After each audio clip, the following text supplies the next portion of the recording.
کہ ایک شخص کو لے کے آیا جائے گا قیامت کے دن. یہ وہ شخص ہوگا اس نے بڑی نمازیں پڑھی ہوں گی, اس نے روزے رکھے ہوں گے, اس نے اچھا خاصا صدقہ چیریٹی کی ہوگی, بڑے نیک اعمال کیے ہوں گے. لیکن ہوگا کیا قیامت کے دن جب اس کا نامہ اعمال اس کے سامنے رکھا جائے گا اور یہ کھولے گا تو دیکھے گا نہ ہی کوئی نماز اندر درج ہوئی ہوئی ہے, نہ کوئی روزہ ہے, نہ کوئی نیکی, کچھ بھی نہیں پائے گا.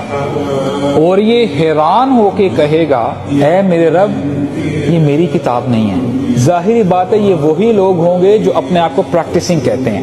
یہ ان لوگوں کی بات ہو رہی ہے جو کبھی نہ کبھی نماز پڑھ لیتے ہیں, جب بھی موقع ملے روزہ رکھ لیتے ہیں. جو نان پریکٹسنگ ہے اس کا تو کوئی اور ہی معاملہ ہے نا. یہ آپ کی اور میری بات ہو رہی ہے جو اپنے آپ کو تھوڑا بہت دیندار کیٹیگری میں سمجھتے ہیں. اس شخص سے کہا جائے گا اے میرے بندے جو دنیا میں تو اپنی زبان کا غلط استعمال کرتا تھا, تو گالیاں دینے سے پرہیز نہیں کیا کرتا تھا, تو غیبت کرنے میں تو جھجکتا نہیں تھا, کسی کی چغلی کرنے میں, کسی کو گالی دینے میں, یہاں کی بات وہاں پہنچانے میں تو بالکل اس کو نارملائز سمجھتا تھا.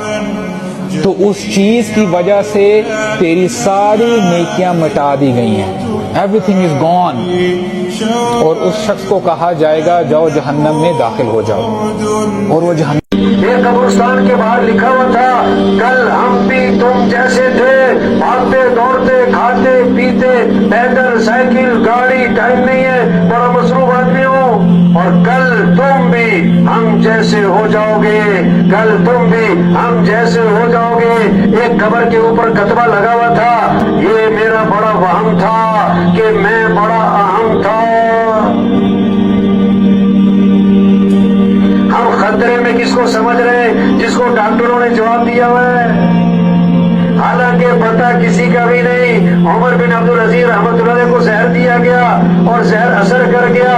ابھی 43 سال کے قریب عمر ہے, آنکھیں بند کر کے لیٹے ہوئے ہیں, دائیں بائیں لوگ بڑے افسردہ بیٹھے ہوئے ہیں. طبیب آیا, اس نے دیکھا اور دیکھ کر کہنے لگا انہیں زہر دیا گیا اور زہر ان پر اثر کر چکا, اب ان کی زندگی کا کوئی اعتبار نہیں رہا.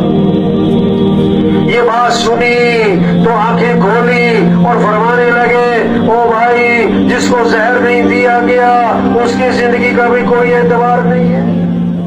کبھی تمہارے پیچھے خود کو بھی کھو دیا تھا, اور جب تم گئے تو دل بھی ساتھ لے گئے.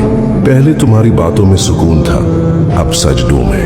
پہلے تمہارا انتظار تھا, اب رب کی رضا کا. میں نے سب کچھ چھوڑا, تمہیں بھی, اپنی عزت کو بھی, اپنے سوالوں کو بھی, بس ایک رب کو پکڑ لیا, کیونکہ وہی ہے جو ٹوٹوں کو جوڑتا ہے اور کبھی چھوڑتا نہیں. اب جو مانگتا ہوں تو یہ نہیں کہ تم لوٹاؤ, بلکہ یہ یا اللہ تو مجھے ایسا کر دے کہ تیرے سوا کسی کی چاہ باقی نہ رہے.